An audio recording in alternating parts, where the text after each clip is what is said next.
Hi guys, this is Jim, the band instrument quick fix guy. Today I'm going to show you how to fix some of the things that go wrong with flutes.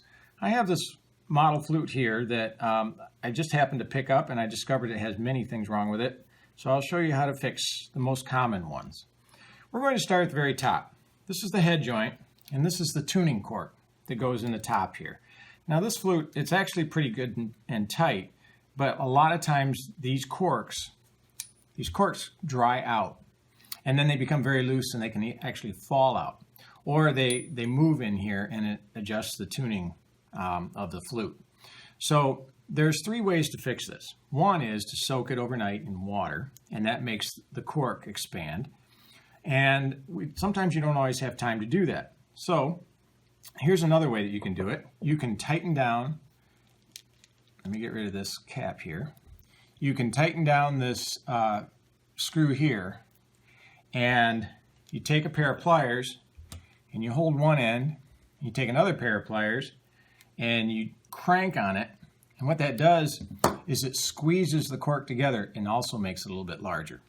Now another way, which is you have to be careful, is you take a lighter and you heat it and you just run it under it like this, being careful not to burn it. And you just run it under it, and that also expands the cork. Then this screws up and down because it adjusts the tuning. So I'm going to put it in here. It's nice and tight. Now you have to take, every student should have this cleaning swab in their flute case. But in case they don't, I have one in my toolkit. And there's a line right here. This line needs to be right in the middle of the tone hole. So you put it in there and you check it. And you can see that it's off that way quite a bit. So you loosen it, you loosen this, and you push it in, and that pushes it over. I'll double check it, needs to go some more. So I loosen this, push it, loosen it. And now it's a little too far over, so I'm going to tighten it a little bit until it's right in the middle. Okay? Now that tuning cork is now where it should be. Okay, so that's how to fix that really quick. Another issue that students often have is that they don't ever wipe this off. It becomes gunky and it's hard to put away. It's hard to put together. And so sometimes they'll come up to me and they'll say, you know, I can't put this together very easily, or they don't come up to me. And then pretty soon this gets all bent and rounded in. So the way to keep that from happening is you just take a polish cloth and you teach the students to every day wipe that off, and then it just slides right in really easy. Now, if they've come to you and they've already bent that, there are some ways that you can get this rounded back out again. One is with a reamer, but the reamers that I know of are so large that they're prohibitive to keep in your toolbox. So sometimes you can get a large percussion stick, and it can go in there and you can sort of round that out. Remember, you want to use wood if you can, so that you don't damage or split the metal.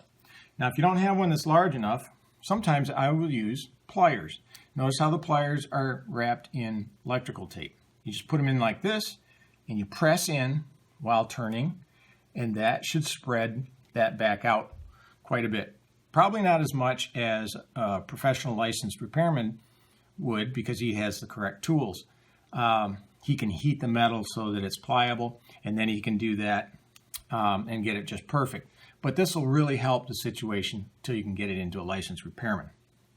All right, now the same issue happens here. So you want to teach the kids to always wipe that off so that this can go on cleanly too. Otherwise the same issue happens here. All right, now on this flute, some things that I noticed while I was looking at it is that the pinky key here is way down. So it's really easy to just bend it back up again. And some people feel like, oh, I don't want to break it. You won't break it because, well, actually, I think I'll grab this tool here and I'm going to bend it out a little bit, because right now it's hitting this key, which is a common problem too. It hits this key and then it doesn't come all the way up and it doesn't seal. Right here, this one doesn't seal. So I'm going to bend it some more so it doesn't hit it. And now you want the rounded needle nose because the rounded won't leave creases in the metal. And now it comes up, but it's still a little low, so we just bend it up a little bit. And it's still kind of low. Now don't worry about torquing on it. These metal keys, they can take a lot of bending and they won't break. There we go. That's pretty good. Sometimes what happens is this pinky key gets bent all the way over into one of these keys, over this way or this way, and it doesn't go up and down. And then the kids are saying, my flute won't play, and it's because it won't seal here. So that's an easy fix. All right, now I'm going to show you how to test for leaks on a flute. So we're going to pan back a little bit. And what you want to do is you want to cover all the holes like this. All right. You cover all the holes so you make sure it's all closed. And then you take one end and you put it against your leg, and the other end you blow into. And now don't press really hard, because if you do, you're not simulating what a student does. Students, when they play, they don't press super hard. So press just like normal, like a student would do while they're playing. And if you blow into it and you get resistance, and you don't hear a hissing sound, there are no leaks. All right, so that's good. If there were leaks, then you'd have to find out where it was leaking. Another way to test that is to get a piece of paper and stick it in there and just close it and try to pull the paper out. If it tugs, then there's no leaks. If it slides right out, then there's a leak. Now you'll notice that this key is up too high, and this key is up too high. All right, so as I analyze it, I see that this key back here, point to it right here, it has a cork. So it's not because it's missing a cork that it's up too high, it's because this piece right here is bent. All right, so how to fix that? Well, you can take something like this and you can just hold it down so this is up, and then push it. And then you look at it, still a little high. So I'm not sure that this is the right tool for the job. We'll still keep trying here. We're going to try this piece here. You want to try to just push on that a little bit and bend it down. Trying to make it so you can see it and I can see it, so I know what I'm doing. That's pretty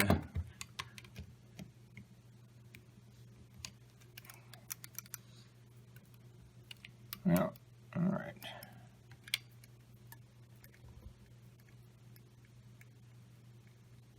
And what I'm afraid of is that I'm going to bend that too much, because it's really not, it's not doing what it should do. There it goes. All right.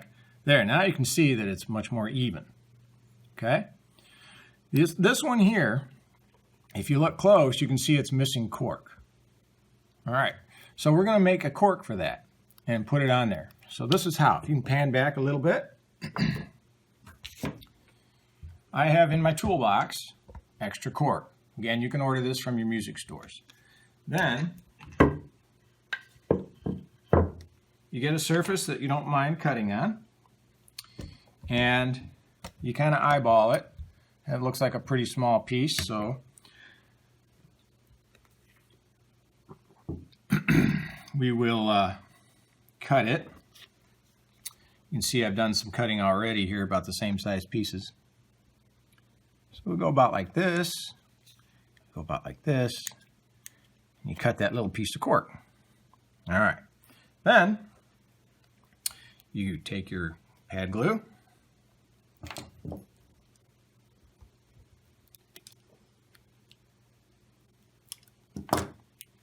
sometimes the cap sticks on if you haven't used it in a while. And you don't put glue all over it. You just put glue on a part of it. just like that. Because you need something to grab. Okay, pan back over here. Whoops, just dropped it. You know, I think I'll switch tweezers. Sorry about that cough. My throat gets dry. And you just set it right there. Just like that. Press it in. Come over here. Now you got it set. Snip off the excess. Right there. Wipe off the excess glue.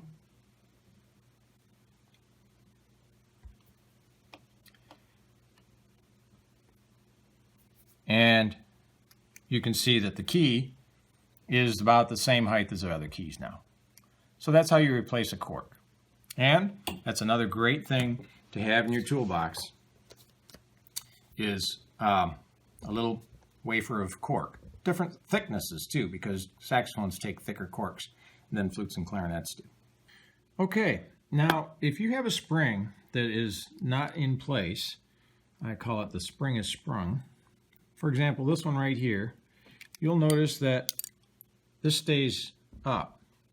It doesn't go up down like it should. It's supposed to stay down because the spring isn't in the right place.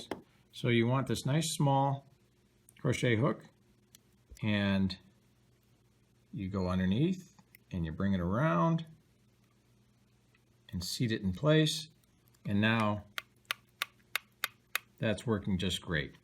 Now the other thing you want to do is, after you've done the leak test that I showed you earlier in the video, is you want to take your screwdriver, and if you do have a leak and you find the key, you can use the screwdriver to adjust these set screws, these adjusting screws. Not all flutes have these. The cheaper models don't have them, but if you're fortunate to have them, use them to your advantage. And then you can see right here, I press this down, and I'll just loosen this one for let's see. Yeah, I'll loosen this for demonstration purposes.